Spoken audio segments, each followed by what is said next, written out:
तज्जयति परम ज्योति समम समस्तैरनंत पर्यायै दर्पण तलेव शकला प्रतिफलति पदार्थ मालिका यत्र।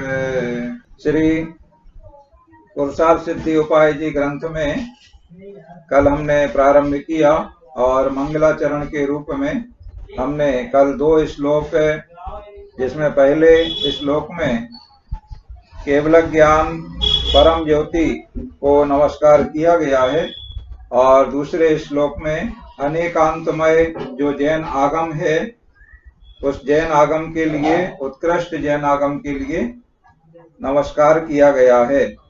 और अब आगे ग्रंथ करने की प्रतिज्ञा महान आचार्य श्री अमृतचंद्र स्वामी जी महाराज किस प्रकार कर रहे हैं, देखिए तीसरे श्लोक में।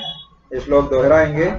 लोकत्रयैक नेत्रम लोकत्रयैक नेत्रम निरूप्य परमागमं प्रयत्नेन निरूप्य परमागमं प्रयत्नेन अस्माभिरुपोद्रियते विदुषां पुरुषार्थ सिद्ध्युपायोऽयम्। विदुषां पुरुषार्थ सिद्ध्युपायोऽयम्। बहुत अच्छा। संस्कृत श्लोक को हिंदी पद में भी लिखा गया है।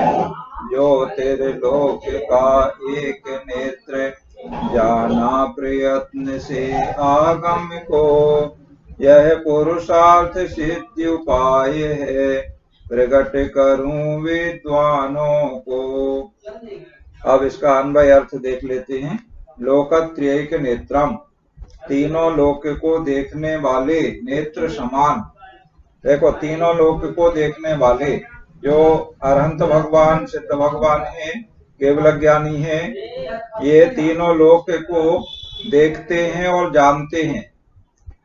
कल ये बात आई थी, छैराला में भी वर्णन आया है कि सकल द्रव्य के गुण अनंत पर्याय अनंता, जाने एक ही काल प्रकट केवली भगवंता। केवली भगवान सकल द्रव्य के अनंत गुण, अनंत पर्यायों को युगपत माने एक साथ जानते हैं और देखते हैं। तो तीनों लोकों को देखने वाले नेत्र समान। परमागमम माने उत्कृष्ट आगम। आगम कहते हैं जैन सिद्धांत, कल भी बताया था। आगम माने जो भगवान महावीर स्वामी अंतिम तीर्थंकर हुए और उन्होंने अपनी दिव्य ध्वनि के द्वारा जो उपदेश दिया, उस दिव्य ध्वनि को सुनकर के गणधर देव के द्वारा द्वादशांग रूप आगम की रचना की गई और वह आचार्य परंपरा से पहले जवानी माने गुरु ने अपने शिष्य को सुनाया, सिखाया और शिष्य को याद हो गया। इस प्रकार के विलक्षण बुद्धि वाले पहले शिष्य महापुरुष साधु होते रहे हैं कि जो एक बार सुन ले तो उनको याद हो जाता था। देखो कितने आश्चर्य की बात है। ऐसे महान आचार्य अकलंक देव हुए, उन्हें एक बार सुनने से याद हो जाता था। और उनके भाई थे निकलंक, जिन्हें 2 बार सुनने में याद होता था। अकलंक और निकलंक की कहानी, जिस समय बौद्ध धर्म यहाँ पर चरम सीमा पर था और जैन धर्म का उतना अधिक यहाँ पर लोगों में और विद्वानों में ज्यादा प्रचार नहीं था, बीच में ऐसा काल आया था, तो उस समय मुस्लिम और बौद्ध इन लोगों का अधिक प्रचार रहा। महावीर स्वामी के बाद जैसे सम्राट अशोक हुआ और उसके और भी अनुयायी हुए, तो उन्होंने बौद्ध धर्म को प्रश्रय दिया था और अपने बेटे बेटी के लिए सम्राट अशोक ने बौद्ध धर्म का प्रचार करने के लिए विदेशों में, अन्य अन्य देशों में भी भेजा था। तो ऐसे काल में जैन धर्म की पताका फहराने के लिए उस समय कोई जैन पढ़ाने वाले भी नहीं मिलते थे, ज्यादा मतलब ज्ञान का प्रचार उस समय नहीं था। तो अकलंक और निकलंक बौद्ध आश्रम में बौद्ध गुरुओं के पास ज्ञान सीखने के लिए, पढ़ने के लिए गए थे। और उनकी कहानी में इस तरह का लेख आता है कि उस समय जो बौद्ध गुरु थे वो बौद्ध के अलावा अन्य किसी को पढ़ाते नहीं थे कि अगर ये भी पढ़ जाएंगे, सीख जाएंगे, ज्ञानी हो जाएंगे तो फिर हमारा महत्व नहीं रहेगा। इस प्रकार का उनके मन में भाव रहता था। तो ये अपना जाति जैन छिपा करके और वहां पर उनके आश्रम में पढ़ने के लिए चले गए। बाद में इनके आचरण से, इनकी क्रियाओं से उनको कुछ शंका हुई कि ये बौद्ध नहीं है। तो इनकी परीक्षा लेने के लिए, निश्चय करने के लिए उन्होंने उपाय किया, और ये उपाय किया कि एक जैन तीर्थंकर की प्रतिमा मंगा करके वहां पर विराजमान कर दी, और सभी शिष्यों से कहा कि इस प्रतिमा के ऊपर से उल्लंघन करके निकलो।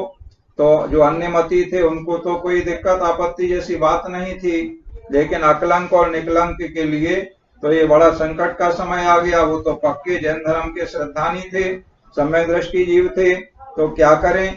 अगर ऐसा नहीं करते हैं, उनकी बात नहीं मानते हैं, तो अभी पकड़े जाएंगे और सजा मिलेगी, और अगर करते हैं तो धर्म की उनसे हानि होगी, उनका श्रद्धान छूट जाएगा, सम्यक दर्शन में दोष लगेगा, प्रतिमा का अनादर होगा, तो महान पाप का, भयंकर पाप का कारण होगा। ऐसा अब उन्होंने युक्ति निकाली। देखो, संकट के समय में जब इस प्रकार की कोई परीक्षा की घड़ी आती है तो धैर्य पूर्वक विचार करना चाहिए। जो धैर्य पूर्वक विचार करते हैं तो उसका कोई ना कोई समाधान निकल आता है। तो उनकी तीक्ष्ण विलक्षण बुद्धि में समाधान भी निकल आया, और उन्होंने अपने जो वस्त्र वो पहने हुए थे, चादर वगैरह ऐसा ओढ़े थे, तो सूती चादर लेते थे, तो उसमें ऐसा उन्होंने एक धागा उसमें से निकाला, अपनी चादर में से ऐसा खींच लिया, और वो धागा उन्होंने, जैसे ही उनका नंबर आया, एक लाइन से सब बच्चे खड़े थे और प्रतिमा को लांघते जा रहे थे, तो उन्होंने वो धागा ऐसे निकाला, कोई समझ नहीं पाया, और जैसे ही इनका नंबर आया सो वो धागा इन्होंने प्रतिमा के ऊपर डाल दिया, और फिर जैसे सब लांघ के जा रहे थे ऐसे वो भी लांघ के चले गए। तो इन्होंने अपने युक्ति से और अपने बुद्धि बल से ये बात कि जो अरहंत देव हैं, वीतरागी हैं, तो उनके पास में परिग्रह नहीं होता है, और परिग्रह सहित हैं तो फिर वह सच्चे देव नहीं है। ऐसा तो उनके ऊपर चाहे एक तिनका भी क्यों नहीं है, एक धागा भी क्यों नहीं है, तो वो एक धागा भी उनको परिग्रह सहित कर दिया। इस प्रकार से वो प्रतिमा की पूज्यता समाप्त हो गई, और उन्होंने परीक्षा में इसमें वो सफल हो गए। इसके बाद फिर चूंकि उनकी जिस प्रकार के आचरण थे तो वो उससे छिपते नहीं है, तो फिर वो शंका तो बनी रही कि कुछ ना कुछ बात है। तो उन्होंने फिर एक दूसरी परीक्षा की, ऐसी पहले से योजना बना ली, और अर्धरात्रि के समय में उन्होंने कुछ ऐसे बर्तन वगैरह बहुत सारे एकदम से गिराए, और वो बर्तन वगैरह गिरने से भड़बड़ भड़बड़ ऐसी आवाज हुई। तो उस आवाज के होने से एकदम सब लोग डर गए कि क्या हो गया, क्या हो गया। जैसे कभी भूकंप वगैरह आते हैं तो जो बर्तन वगैरह जैसे अलमारी में रखे हैं, सारी जमीन ऐसे ऐसे हिलने सी लगती है, दीवारें वगैरह सब हिलता हुआ सा लगता है और कंपायमान होता है, और बर्तन वगैरह जो अलमारी में ऐसे रखे हुए हैं वो भी उससे गिरने लगते हैं, जमीन में गिर जाते हैं। आप लोगों ने जिन्होंने भूकंप का अनुभव किया हो वो इस बात को, उनके अनुभव में ये बात जरूर आई होगी। हमने तो एक बार किया है, करीब अर्धरात्रि के समय भूकंप का झटका आया और ऐसा लगा कि धरती हिल रही है, इस प्रकार से डोल रही है। तो घर से, कमरों से निकल निकल के सब, बहुत सारे लोग, सारे नगर में सारे लोगों ने अनुभव किया, तो बाहर निकल निकल के आ गए, क्या हुआ क्या हुआ। तो ऐसे जो अलमारी वगैरह में बर्तन रखे हुए थे तो वो उससे कंपन के कारण से और हिलने से वो वहां से गिर गए। जैसे गिलास वगैरह ऐसे रख देते हैं या अन्य बर्तन रखे रहते हैं। तो जब उन्होंने इस प्रकार का वहां दृश्य उपस्थित हुआ अर्धरात्रि में, तो सारे बच्चों की नींद खुल गई, और जैसे ही नींद खुली तो वो सारे बच्चे उठ करके जैसा उन्हें पढ़ाया सिखाया गया था वैसा ही वो कहने लगे, बुद्धं शरणं गच्छामि, धम्मं शरणं गच्छामि, संघं शरणं गच्छामि। इस प्रकार उन्हें सिखाया गया था, तो ऐसा ही वो कहने लगे। मतलब मैं बुद्ध की शरण में जाता हूँ, मैं धर्म की शरण में जाता हूँ, मैं संघ की शरण में जाता हूँ। इस प्रकार उन्हें सब कुछ सिखाया गया था कि संकट के समय में इस प्रकार हमको विचार करना चाहिए। अभी अकलंक और निकलंक ये पढ़े तो उसी प्रकार थे, लेकिन इनका श्रद्धान उस प्रकार नहीं था। तो ये कहने लगे, चत्तारि शरणम पव्वज्जामि, अरहंत शरणम पव्वज्जामि, सिद्ध शरणम पव्वज्जामि, साहु शरणम पव्वज्जामि, केवली पंडितम धम्मम शरणम पव्वज्जामि। तो इनके ये शब्द सुन करके और वहां पर पहले से छिपा दिया था कि इनके आसपास कुछ लोगों को कि ये क्या बोलते हैं संकट के समय में, तो जिससे इनकी पहचान हो जाए। तो जो छिपे हुए थे उन्होंने सुन लिया और बता दिया, सारे जो वहां के व्यवस्थापक वगैरह थे कि ये इस प्रकार से बोल रहे थे। तो इस प्रकार उन्हें जो शंका थी वो यथार्थ में परिवर्तित हो गई और ये पक्का हो गया कि ये जैन हैं और यहाँ पर छद्म वेश में छिप करके अपने को ना बता करके सही पहचान और शिक्षा ग्रहण किए हैं। तो उसी समय उनको बंदी बना लिया गया और बंदी बना के उनको कारागार में बंद कर दिया और सुबह फिर उनके क्या करना है इस प्रकार निर्णय होगा ऐसा। अब वो बंदी घर में बंद हो गए तो दोनों भाई विचार करने लगे कि क्या करें, बड़ा संकट आ गया है और हो सकता है सुबह हमें मृत्युदंड मिलेगा। तो बड़े भयभीत हो गए, इस बात से नहीं कि हमें मर जाना है, केवल इस बात से भयभीत हो गए कि हम लोग तो ये सोच रहे थे कि पवित्र जैन धर्म का हम उद्धार करेंगे, प्रचार प्रसार करेंगे, विकास करेंगे, अपनी आत्मा का कल्याण करेंगे, तो जो हमारी भावना थी वो पूरी नहीं हो पाएगी। इस प्रकार का भय उनको व्याप्त हो गया, लेकिन फिर भी उन्होंने अपनी हिम्मत नहीं छोड़ी।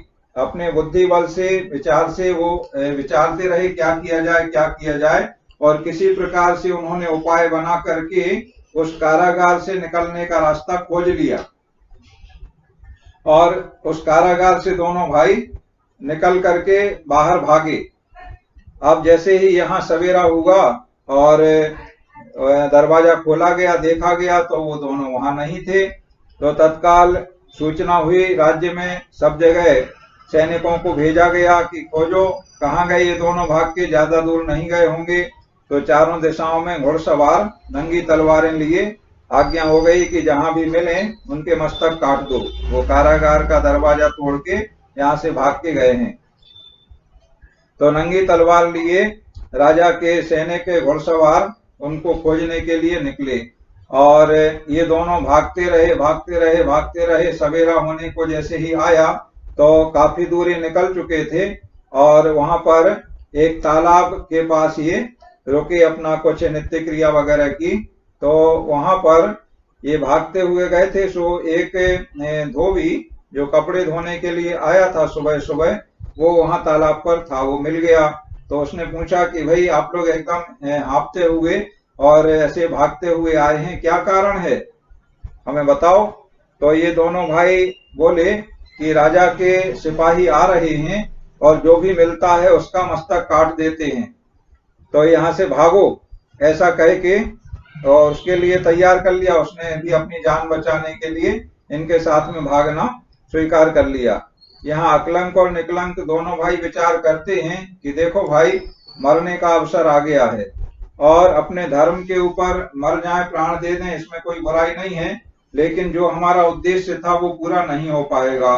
तो अकलंक ने निकलंक से कहा कि ऐसा करो कि तुम भाग जाओ और तुम अपने प्राण बचा लो और हम मर जाएं तो कोई बात नहीं। तो निकलंक ने अकलंक से कहा कि हम मर जाएं तो कोई बात नहीं, आप अपने प्राण बचा लो। आखिर में तय ये हुआ कि अकलंक, जब दोनों ने अपने अपने तर्क रखे तो उन्होंने, निकलंक ने कहा देखो भैया अकलंक, आपको एक बार सुन करके याद हो जाता है और मुझे 2 बार सुनने में याद होता है, तो मेरी बुद्धि कम है, तो मेरे अगर प्राण चले जाएं तो कोई बात नहीं, आपकी बुद्धि ज्यादा है, आप अगर बच जाएंगे तो आप धर्म का बहुत अच्छा प्रभाव फैला सकेंगे, प्रसारित कर सकेंगे। तो आप ऐसा करिए कि ये कमल पत्र में आप छिप जाइए तालाब में, और हम और ये धोबी ये दोनों हम लोग भागते हैं, तो अगर प्राण बच गए तो फिर जीवन शेष रहा तो मिलेंगे, और यदि नहीं बचे तो आप बहुत अच्छा कार्य कर सकेंगे। ऐसा सोच करके अकलंक ने भी स्वीकार कर लिया और वहीं तालाब में वो छिप गए, पत्तों के बीच में, कमल वगैरह में। और यहाँ निकलंक और वो धोबी तैयार हो गया था भागने के लिए, तो ये दोनों भागे वहां से, दौड़ते जाएं भागते जाएं। पीछे से घुड़सवार तो घोड़े पर सवार है, तेज रफ्तार में चले आ रहे थे, तो वो भी जैसे ही आगे बढ़े दौड़ते जा रहे, पीछे से देखा घुड़सवार चले आ रहे हैं, तो ये दोनों कितना भागते, ज्यादा नहीं भाग पाए। और जैसे ही घुड़सवार पास आए, नंगी तलवारें लिए हुए थे, तो उन्हीं को दोनों को उन्होंने अकलंक और निकलंक समझा, तो उस धोबी को और निकलंक को, इन दोनों के लिए उनके मस्तक काट दिए और अपने आप को अपना कार्य सिद्ध हो गया ऐसा मान करके, और वहां राज दरबार में उन्होंने दोनों को उनके मस्तक वहां प्रस्तुत कर दिए कि हमने इन दोनों को पकड़ लिया, मार दिया। और यहाँ ये सारे लोग निश्चिंत हो गए कि ये दोनों जो हमारे धर्म के विरोधी थे, अन्य मत वाले थे, इनको हमने मार दिया। अब यहाँ तो ये बात खत्म हो गई। अकलंक बाद में वहां से निकले, भाई के मरण का शोक किया, लेकिन अब शोक करने से क्या हो सकता है। फिर वहां से निकल करके दूसरे देश में चले गए दूर, और वहां जाकर के फिर उन्होंने मुनि दीक्षा ली, मुनि बने, महान, उनका ज्ञान तो श्रेष्ठ था ही, बुद्धि विलक्षण थी ही, तो बहुत बड़े बड़े महान ग्रंथों का उन्होंने लेखन किया, अनेक जगह उन्होंने शास्त्रार्थ किए और शास्त्रार्थ में विजय पाई। भट्ट अकलंक और तारा देवी का शास्त्रार्थ जगत प्रसिद्ध है, जिसमें बौद्ध गुरु के लिए अकलंक देव ने पराजित किया था। जो बौद्ध गुरु थे वह स्वयं, उनको उतना ज्ञान नहीं था कि अकलंक के आगे टिक सकें, तो उन्होंने धर्म की एक अधिष्ठात्री देवी बौद्ध धर्म की तारा देवी हैं, तो तारा देवी को सिद्ध करके और एक घड़े में आह्वान उनको करके, और इस प्रकार का कहा था कि हम पर्दे के पीछे से शास्त्रार्थ करेंगे, और पर्दे के पीछे घड़े में तारा देवी को उन्होंने आह्वान करके बुला करके, तो जो भी प्रश्न अकलंक देव के द्वारा किया जाता था, तो वो बौद्ध गुरु उत्तर स्वयं ना दे करके वो तारा देवी उसका उत्तर देती थी। इस तरह से 7 दिन तक शास्त्रार्थ चलता रहा। अकलंक देव बार बार ये विचार करें कि इनके पास इतना ज्ञान नहीं है, इतनी बुद्धि नहीं है, और मेरे सामने 7 दिन से टिके हुए हैं, कुछ कारण है, ऐसा चिंता वो कर रहे थे रात्रि के समय। तो उनको जैन धर्म की अधिष्ठात्री देवी ने स्वप्न में दर्शन दिए और कहा कि आप बिल्कुल सही विचार कर रहे हैं, इन बौद्ध गुरु की इतनी हिम्मत नहीं है जो आपका मुकाबला कर सकें। कहाँ आप सूर्य के समान तेजस्वी और कहाँ वो छोटे से दीपक के समान अल्प बुद्धि वाले, तो फिर कारण क्या है। तब जैन धर्म की अधिष्ठात्री देवी चक्रेश्वरी देवी ने उन्हें बताया कि इन्होंने पर्दे के पीछे घड़े में तारा देवी को आह्वान करके बिठाला हुआ है और वो आपके प्रश्नों का उत्तर देती हैं। तो कल सुबह जब आप शास्त्रार्थ सभा में जाएंगे तो उनसे देखो, ये जो देवी देवता होते हैं ये एक ही बात को दोबारा नहीं बोल सकते हैं, ऐसा है, सिद्धांत है इस तरह का कि जो चीज एक बार बोल दी, आप कहें कि आप फिर से उसी बात को दोहराएं, हमने सुन नहीं पाया है, तो वो नहीं बोल सकेंगे। तो ये बात चक्रेश्वरी देवी ने अकलंक स्वामी को बताई। तो आप कल ऐसा करना कि उनकी ओर से जो प्रश्न आए तो आप कहना कि मैंने अच्छे से सुन नहीं पाया, थोड़ा शोर हो रहा था पीछे, तो कृपया आप फिर से अपना प्रश्न बोलें। ऐसा अब सुबह हुआ, शास्त्रार्थ सभा लगी, सब लोग बैठे, पर्दे के पीछे बौद्ध गुरु बैठे, तारा देवी को आह्वान किया और उनका नंबर जैसे ही आया प्रश्न करने का, तो उन्होंने, तारा देवी ने उनकी ओर से बोला, अपना प्रश्न पूछा। अब अकलंक देव ने जवाब देने की बजाय, इतने दिन से वो बराबर जवाब दे रहे थे और उनके प्रश्नों के जवाब वहां से भी आ रहे थे, तो अकलंक देव ने अपने रात्रि के स्वप्न के अनुसार कहा कि मैंने आपका प्रश्न अच्छे से सुन नहीं पाया है, आप कृपया फिर से अपने प्रश्न को बोलिए। तो वहां से कोई जवाब नहीं आया।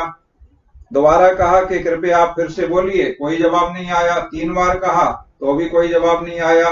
तो तुरंत उन्होंने उठ करके उस पर्दे को हटाया और वहां जो घड़ा रखा था उसमें जोर से लात मारी और पैर मारा, घड़ा फूट गया। तारा देवी का अपमान हुआ। सो तारा देवी वहां से डर के मारे भागी। और यहाँ चक्रेश्वरी देवी पहले से तैयार बैठी थी, जिन धर्म की अधिष्ठात्री देवी हैं, रक्षक शासन रक्षिका कहलाती हैं। तो इन्होंने तारा देवी का पीछा किया चक्रेश्वरी देवी ने, और फिर उसको लताड़ लगाई, वो भाग गई यहाँ पर। और ये तो बौद्ध गुरु से तो बनता ही नहीं था उतना, सो उनका वहां पर फिर अपमान हुआ और अकलंक देव की विजय हुई, जैन धर्म की पताका फहरी। अकलंक देव ने फिर बड़े बड़े शास्त्र ग्रंथ लेखन किए, जो आज भी हम लोग पढ़ते हैं, भट्ट अकलंक देव के। तो इस प्रकार से यहाँ पर वही बात बताई जा रही है कि जैन आगम परमागम उत्कृष्ट आगम कैसा है, जो तीन लोक को देखने वाले नेत्र के समान है, ऐसा उत्कृष्ट आगम जैन सिद्धांत है। इसको प्रयत्न माने अनेक प्रकार के उपायों से, निरूप्य माने जानकर, अस्माभि माने हमारे द्वारा, अयम यह है, पुरुषार्थ सिद्धि उपाय नामक ग्रंथ विदुषाम माने विद्वान पुरुषों के लिए, उपोध्रियते उद्धार करने में आता है। मतलब आचार्य श्री अमृतचंद्र स्वामी जी कह रहे हैं कि मैंने उत्कृष्ट आगम को अच्छे प्रकार से पहले जाना है, माने पूर्वाचार्यों ने, इनके गुरु और गुरु परंपरा से अन्य अन्य जो आचार्यों के माध्यम से इनको आगम का ज्ञान प्राप्त हुआ है, उसे इन्होंने अच्छे तरीके से जाना है। और फिर जान करके यह पुरुषार्थ सिद्धि उपाय नाम का ग्रंथ विद्वान पुरुषों के लिए लिखा है, उद्धार करने में आता है, माने ये इन्होंने तैयार किया है। तो इस प्रकार से ग्रंथ करने की प्रतिज्ञा यहाँ पर आचार्य श्री अमृतचंद्र स्वामी जी के द्वारा की गई है। इस श्लोक एक बार दोहरा लेते हैं। लोकत्रयैक नेत्रम निरूप्य परमागमं प्रयत्नेन अस्माभिरुपोध्रियते विदुषां पुरुषार्थ सिद्ध्युपायोऽयम्। और अब श्लोक नंबर 4 में भूमिका बताई जा रही है। मतलब यह जो पुरुषार्थ सिद्धि उपाय ग्रंथ लिखा गया है, तो इसकी भूमिका के रूप में कुछ श्लोक बताए जा रहे हैं। तो भूमिका में पहले वक्ता का लक्षण बताया जा रहा है। वक्ता कैसा होना चाहिए, या कैसा वक्ता जो व्याख्यान कर रहा है उसमें क्या गुण होना चाहिए, इस प्रकार से यहाँ पर बताया जा रहा है। श्लोक दोहराएंगे। मुख्योपचार विवरण निरस्त दुस्तर विनेय दुर्बोधा व्यवहार निश्चयज्ञाः प्रवर्तयन्ते जगति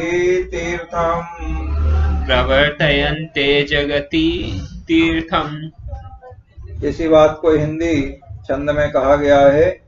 मुख्य और उपचार कथन से शिष्यों का अज्ञान हरे, जाने निश्चय अरु व्यवहार सुधर्म तीर्थ उद्योत करें। अन्वय अर्थ देखते हैं। मुख्योपचार विवरण, मुख्य और उपचार कथन के विवेचन। देखो, मुख्य और उपचार ये दो नए हैं यथार्थ में, एक निश्चय नय और एक व्यवहार नय। तो निश्चय नय मुख्य कहलाता है और व्यवहार नय उपचार कहलाता है। तो मुख्य और उपचार कथन के विवेचन माने मुख्य माने निश्चय और उपचार माने व्यवहार। इस प्रकार से इस विवेचन के प्रकट रूपेण दुर्निवार अज्ञान नाशक और व्यवहार निश्चय क्या, व्यवहार और निश्चय के ज्ञाता जगत में धर्म तीर्थ का प्रवर्तन कराते हैं। प्रवर्तयन्ते जगति तीर्थम, तीर्थम माने धर्म तीर्थ, जगत में धर्म तीर्थ का प्रवर्तन कराते हैं। कौन कराते हैं? जो व्यवहार और निश्चय के ज्ञाता हैं। व्यवहार और निश्चय के पूर्ण ज्ञाता केवल ज्ञानी अरहंत भगवान होते हैं, तो तीर्थंकर होते हैं, और वह जगत में धर्म तीर्थ का प्रवर्तन कराते हैं। तो जो 24 तीर्थंकर हमारे यहाँ हुए वो धर्म तीर्थ के प्रवर्तक हैं। सबसे पहले युग के आदि में भगवान ऋषभ देव ने धर्म तीर्थ का प्रवर्तन किया। उसके बाद क्रम क्रम से एक एक तीर्थंकर होते गए। अंतिम तीर्थंकर 24वें भगवान वर्धमान महावीर स्वामी हुए। उन्होंने भी उसी धर्म तीर्थ का प्रवर्तन किया। सभी तीर्थंकर धर्म तीर्थ का प्रवर्तन करते हैं और धर्म तीर्थ के प्रवर्तक कहलाते हैं। तो वही सबसे बड़े श्रेष्ठ वक्ता वही हैं जो व्यवहार और निश्चय के ज्ञाता होते हैं और जगत में धर्म तीर्थ का प्रवर्तन कराते हैं। किस प्रकार कराते हैं? मुख्य और उपचार कथन के विवेचन, प्रकट रूपेण दुर्निवार अज्ञान नाशक।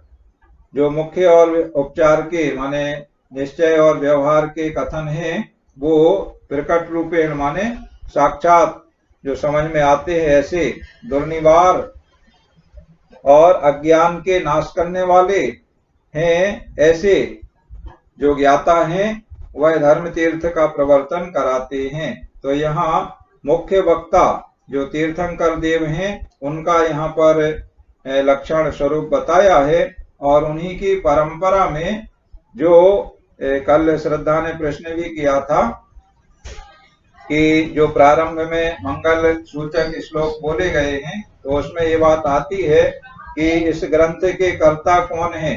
जैसे ये हम लोग पुरुषार्थ सिद्धि उपाय ग्रंथ पढ़ रहे हैं तो इसके कर्ता कौन है, तो उसमें मंगलाचरण में शुरू में जो एक सामान्य मंगलाचरण दिया हुआ है उसमें ये बात बताई गई है कि इस ग्रंथ के कर्ता सर्वज्ञ देव हैं और तदुत्तर ग्रंथ कर्ता माने सर्वज्ञ देव के बाद उत्तर ग्रंथ कर्ता वो गणधर देव हैं। फिर प्रति गणधर देव हैं माने उन गणधर देव के शिष्य जो वो प्रति गणधर देव कहलाते हैं और उन्हीं की परंपरा के अनुसार आचार्य परंपरा से वर्तमान आचार्य श्री अमृतचंद्र स्वामी इस ग्रंथ के कर्ता हैं। तो मुख्य कर्ता तीर्थंकर सर्वज्ञ देव हैं। उन्हीं की वाणी आगम परंपरा से आचार्य श्री अमृतचंद्र स्वामी जी को प्राप्त हुई और उनके द्वारा इसे ग्रंथ रूप में निबद्ध किया गया। इस प्रकार से यहाँ पर वक्ता का लक्षण बताया गया है। श्लोक दोहराते हैं। मुख्योपचार विवरण निरस्त दुस्तर विनेय दुर्बोधाय व्यवहार निश्चय ज्ञाय प्रवर्तयन्ते जगति तीर्थम। इस प्रकार आज श्लोक नंबर 3 और 4 में आपने विशेष रूप से ग्रंथ के जो प्रतिज्ञा है ग्रंथ करने की और ग्रंथ की भूमिका के रूप में जो वक्ता का लक्षण प्रारंभ किया है। अभी इस भूमिका के अंतर्गत वक्ता के लक्षण में आगे नयों का उपदेश, निश्चय नय और व्यवहार नय।